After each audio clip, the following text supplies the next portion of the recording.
مباراة أسود الأطلس ومالي، التوقيت والساعة واليوم والتاريخ في هذا الفيديو. كأس أفريقيا يا سادة، أسود الأطلس يتألقون للمرة الثانية في الجولة الثانية من كأس أفريقيا. يا ترى الكاس ده هيكون من حظ مين؟ يا ترى الكاس ده هيكون من حظ مصرنا الحبيبة ولا من حظ المغرب؟ أجواء جميلة في هذه البطولة. العرب يتجمعون في المغرب وأفريقيا تتجمع في المغرب. كل المنتخبات الأفريقية تزور المغرب للعب في كأس أفريقيا. يا صديقي، أسود الأطلس ما زالوا متألقين. خد بالك، أسود الأطلس هي من أفضل المنتخبات العربية والأفريقية. في هذا الفيديو سنتحدث معكم عن موعد المباراة. أسود الأطلس يا سادة، الكل يعشقهم. كل ما هو عليك يا صديقي، تابع معايا هذا الفيديو للنهاية ونعرف أصل الحكاية. ولكن قبل ما نبدأ الفيديو يا صديقي، ما تنساش تدعمني بلايكك الجميل، لأنه بيفرق معايا جدا.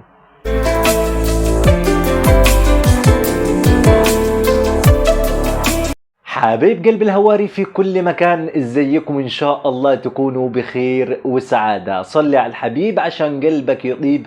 عليك افضل الصلاة والسلام يا حبيبي يا رسول الله. غدا الجمعة مباراة المغرب ومالي في الجولة الثانية من كأس افريقيا. خد بالك، غدا مصرنا الحبيبة ستلعب، وغدا ايضا المغرب ستلعب. يوم الجمعة بيجمع مباراتين اللي هم المغرب ومالي ومصر وجنوب افريقيا. مش عارف الواحد يشاهد مين ولا مين يا جماعه، ولكن هشاهد مصرنا الحبيبه. مصرنا الحبيبه لانه مصرنا الحبيبه هي بلد الغاليه، والمغرب ايضا البلد الشقيقه.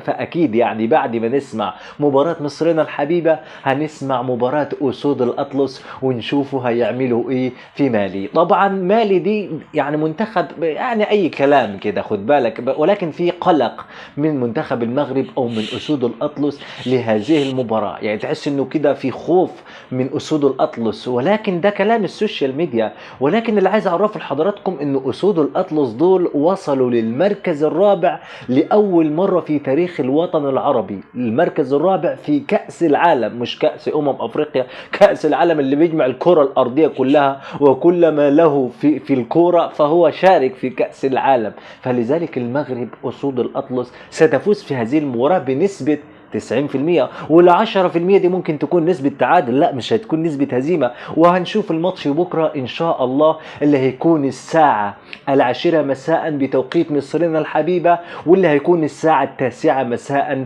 بتوقيت المغرب الشقيقة، واللي هيكون الساعة 11 مساء بتوقيت الكويت والسعودية والعراق. مباراة تاريخية لهذه البطولة التي تجمع كل المنتخبات الأفريقية. لا تنسوا موعد المباراة، إنهم أسود الأطلس يا سادة. في هذا الفيديو يا صديقي أحب أقول لك إن إحنا كده وصلنا للنهاية. فمن نهاية الفيديو فضلا وليس أمرا، لو أنت أول مرة تشوف قناة وجيش الهواري يشرفني انضمامك في قناة وجيش الهواري، وادعمني بلايك واشترك في القناة وتابع مني كل جديد من أخبار كرة القدم، وكمان ملخصات عربية وإنجليزية في المستقبل. وأشوفكم على خير، والسلام عليكم ورحمة الله وبركاته.